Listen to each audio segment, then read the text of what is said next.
How could a family so strange, so macabre, so delightfully twisted become one of the most beloved sitcoms in television history? The Addams Family premiered in 1964 and flipped the American family ideal on its head. With its gothic mansion, its love for the morbid, and its completely unbothered embrace of the bizarre, this show didn't just entertain, it defied every norm of its time. Morticia's icy grace, Gomez's manic charm, Wednesday's chilling stare, and Uncle Fester's wild energy. Each character was unforgettable, brought to life by actors who were just as colorful off-screen as they were on. But while audiences laughed at the eccentric antics of this darkly endearing clan, few knew the pain, scandal, and heartbreak that followed many of its cast members behind the scenes. Their lives were marked by childhood fame, stolen fortunes, toxic relationships, addiction, illness, and tragic endings. Some found redemption, others vanished into obscurity, and some never got the chance to escape the shadows. So what happened to the actors who gave life to this twisted family? Today, we pay tribute to those who are no longer with us. Not just with nostalgia, but with honesty. Because their stories, like the Addamses themselves, were never ordinary. Let's turn back the clock to 1964 and uncover the haunting legacies of the actors behind the Addams Family. Follow the channel if you want to keep discovering the forgotten truths of Hollywood's brightest and most tragic stars.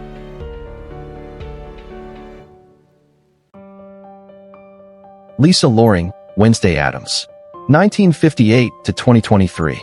She was only 6 when the world first saw her. Dark braids, pale skin, eyes that never smiled. Lisa Loring brought Wednesday Addams to life with an eerie charm that was both innocent and unnerving. It was a performance that would haunt her for the rest of her life. Born Lisa in DeSences on February 16, 1958, in the remote Kwajalein Atoll of the Marshall Islands, she was raised by a single mother after her parents' separation. Modeling by age 3, acting by 6, and a household name before she hit double digits, Lisa was a child star before she even knew what childhood meant. After the Addams Family ended, her life took a sharp turn. At just 15, she married Farrell Fumberg and had her first child at 16. The marriage fell apart within a year. Then came tragedy. Her mother died in 1974 from chronic alcoholism, leaving the teenager alone to navigate adulthood in Hollywood. Lisa tried to keep her career alive with a role on As the World Turns and a brief return as Wednesday Sr. in the 1977 reunion special. But roles were scarce, and Hollywood had a short memory. As the years passed, Lisa struggled to find her footing in an industry that no longer had a place for her. She married 3 more times, endured turbulent relationships, and battled personal demons. After the suicide of a close friend and her own battle with addiction, Lisa entered rehab and made the painful climb toward recovery. She later worked in interior design and made occasional appearances at conventions, warmly embraced by fans who never forgot her. In her final years, she seemed at peace, quietly proud of what Wednesday Addams had come to represent. A girl who was different, unafraid, and unforgettable. Lisa Loring died on January 28, 2023, at age 64 from complications of a stroke. A star who burned early, dimmed too soon, but never vanished. Carolyn Jones, Morticia Addams. 1930 to 1983. With her obsidian hair, sculpted cheekbones, and a stare that could stop time, Carolyn Jones didn't just play Morticia Addams, she embodied her. But behind that mesmerizing gaze was a woman whose real life was far more tragic than the dark comedy she starred in. Born on April 28, 1930, in Amarillo, Texas, Carolyn was a sickly child, often bedridden with severe asthma. While other kids played outside, she devoured movie magazines and dreamed of stardom. Her grandfather, recognizing her obsession, paid for her to attend the prestigious Pasadena Playhouse. It changed everything. Hollywood took notice. She earned an Oscar nomination for The Bachelor Party and won a Golden Globe for Marjorie Morningstar. She acted opposite Elvis Presley in King Creole and held her own in Invasion of the Body Snatchers. But it was in 1964, when she slipped into Morticia's skin-tight black dress, that she became immortal. Though the Addams Family lasted only 2 seasons, her portrayal of Morticia became iconic. But typecasting followed. Roles dwindled. Her personal life was no easier. She married 4 times. One to legendary TV producer Aaron Spelling, but never had children, fearing it would derail her career. In 1981, while filming The Soap Capital, Carolyn was diagnosed with colon cancer. She told no one, claiming it was an ulcer. The disease spread, yet she kept filming, often in a wheelchair, her face painted to mask the pain. In September 1982, knowing her time was limited, she married her longtime partner Peter Bailey Britton in a small ceremony. She wore a lace hat and ribbons to hide her hair loss from chemotherapy. Carolyn Jones died on August 3, 1983, at just 53 years old. She gave joy to the world, but like Morticia, she did it in shadows, in silence, and with unimaginable grace. Ken Weatherwax, Pugsley Addams. 1955 to 2014. He was the pudgy little boy with a striped shirt and a blank stare, always up to something mischievous in the Addams mansion. As Pugsley, Ken Weatherwax became the sidekick to Wednesday, the test subject of Uncle Fester, and the occasional partner in crime to Thing. But fame came early, and left just as fast. Born on September 29, 1955, in Los Angeles, Ken grew up in a showbiz dynasty. His aunt was the legendary dancer Ruby Keeler. His half-brother, Joey D. Vieira, starred in Lassie. His uncles trained the original Lassie dog. Entertainment ran in his blood, but it didn't prepare him for the price of early fame. The Addams Family made him a household name by age 9. But when the show ended in 1966, Hollywood didn't come calling. Typecast and boxed in by Pugsley's image, Ken lost interest in acting.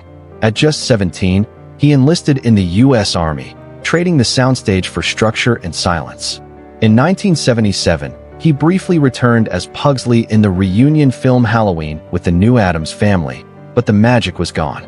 He shifted behind the scenes, quietly carving out a living as a set builder and crew member on various productions. It was honest work, far from the spotlight, but still close to the world he once belonged to. Despite stepping away from fame, Ken remained loyal to the Addams legacy. He frequently appeared at fan conventions, often alongside Lisa Loring. The two remained close friends until the very end. Ken Weatherwax died of a heart attack on December 7, 2014, at the age of 59. In a quiet, almost poetic twist, his ashes were later relocated from Hollywood Forever Cemetery to Valhalla Memorial Park, a final curtain call away from the chaos of the industry that raised and abandoned him. He may have left Pugsley behind, but the boy who once embraced the bizarre became part of television history forever. Ted Cassidy, Lurch, 1932 to 1979. With a towering frame and a voice that could rattle walls, Ted Cassidy didn't just play Lurch, he made him unforgettable. One line, "You rang?" delivered in that thunderous baritone, etched him into television history. But Cassidy was far more than a butler in a haunted mansion. He was a gifted, complicated man who battled the very body that made him famous. Born July 31, 1932, in Pittsburgh and raised in Philippi, West Virginia, Ted was a prodigy. He started high school at 11, joined the football and basketball teams, and excelled both academically and athletically. At Stetson University, he studied speech and drama, played college basketball, and stood out, not just because he was 6 feet 9 inches, but because he was fiercely intelligent. After college, he began working in radio and was one of the first to report on the JFK assassination from the WFAA studios in Dallas. But fame found him through the shadows, cast as Lurch in the Addams Family, a role meant to be mute until Cassidy ad-libbed his now iconic line. That moment changed his life. He also played Thing, literally lending a hand whenever the disembodied character needed to appear. After the show ended, Cassidy continued to work steadily, often typecast as monsters or aliens due to his size and booming voice. He lent his talents to Star Trek, Batman, the new Scooby-Doo movies, and voiced Lurch in the 1973 animated Addams Family revival. But behind the scenes, Cassidy faces a lifelong battle with acromegaly, a rare condition that causes his bones to grow abnormally, distorting his features and enlarging his heart. In 1979, he underwent surgery to remove a benign tumor from his heart. Days later, complications took his life. He was only 46. He may have looked like a giant, but his soul was quiet, thoughtful, and utterly irreplaceable. Jackie Kugan, Uncle Fester. 1914 to 1984. Before he was the wild-eyed, light-bulb-biting Uncle Fester, Jackie Kugan was something else entirely, Hollywood's first true child star. Long before television existed, he had already lived a life most actors could only dream of, and suffered through a nightmare they couldn't imagine. Born October 26, 1914, in Los Angeles, Kugan was discovered by none other than Charlie Chaplin, who cast him in The Kid, 1921. His heart-wrenching performance made him an overnight sensation. By age 10, he was one of the highest-paid stars in the world. But when he turned 21 and asked for his earnings, he discovered the brutal truth. His mother and stepfather had spent it all. Out of that betrayal came the Kugan Law, legislation that still protects child actors today by requiring a portion of their income to be set aside. But for Jackie, the damage was done. He recovered only a fraction of what he had earned. He served bravely in World War II as part of the U.S. Army Air Forces, flying risky missions with both British and American troops. After the war, roles were scarce. He took bit parts, did whatever he could to stay afloat. Then came a strange offer, an eccentric, bald-headed uncle in a black comedy sitcom called The Addams Family. Kugan embraced the madness. He shaved his head, added wild expressions, and transformed Uncle Fester into one of the show's most iconic characters. It was a second act few child stars ever get. After the series, he continued acting, appearing in The Brady Bunch, Perry Mason, Hawaii Five-0, and more. Though the spotlight faded, Kugan kept working until retirement in the late 1970s. He died of heart failure on March 1, 1984, at the age of 69. His funeral was open to the public, a tribute to a man who had given everything to the audience, from silent tears to manic laughter. Jackie Kugan was a child star, a survivor, a trailblazer, and in the end, a legend cloaked in shadows. Blossom Rock, Grandmama, 1895 to 1978. She was the eccentric matriarch with a wild stare and a flair for potions and spells. As Grandmama Addams, Blossom Rock added a dose of dark whimsy to every scene, a cackling contrast to the show's controlled chaos. But few fans knew that behind the camp and cobwebs was a woman whose roots in performance ran deeper than anyone else in the cast. Born Edith Marie Blossom MacDonald on August 21, 1895, in Philadelphia, she was raised in a theatrical family. Her younger sister? None other than Jeanette MacDonald, the glamorous operatic star of 1930s musicals. While Jeanette took to Hollywood's spotlight, Blossom built her career from the wings, starting in vaudeville, moving to the stage, and eventually breaking into film under the name Marie Blake. Throughout the 1930s and 40s, she became a recognizable face in MGM productions, most notably playing the chatty switchboard operator Sally in the Dr. Kildare series. But as she aged, roles diminished. In the 1950s, she reclaimed her birth name, Blossom Rock, and returned to television just as it was hitting its golden age. Then came The Addams Family. Cast as Grandmama in her late 60s, she brought a spark of madness to the already bizarre household. Her chemistry with Jackie Kugan and Carolyn Jones helped solidify the show's unique balance of ghoulish humor and genuine warmth. But by the late 1960s, her health began to fail. In December 1967, she suffered a debilitating stroke that impaired her speech. Though she remained mentally sharp, the condition ended her career and prevented her from joining the 1977 Addams Family reunion. Blossom Rock died on January 14, 1978, at the age of 82, in Los Angeles. She spent her final years at the Motion Picture Country Home, a quiet place where forgotten stars lived out their days in peace.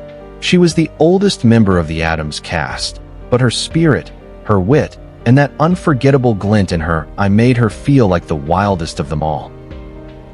They made us laugh in the dark, dressed in black, living in shadows, yet somehow warmer and more human than most sitcom families of their time.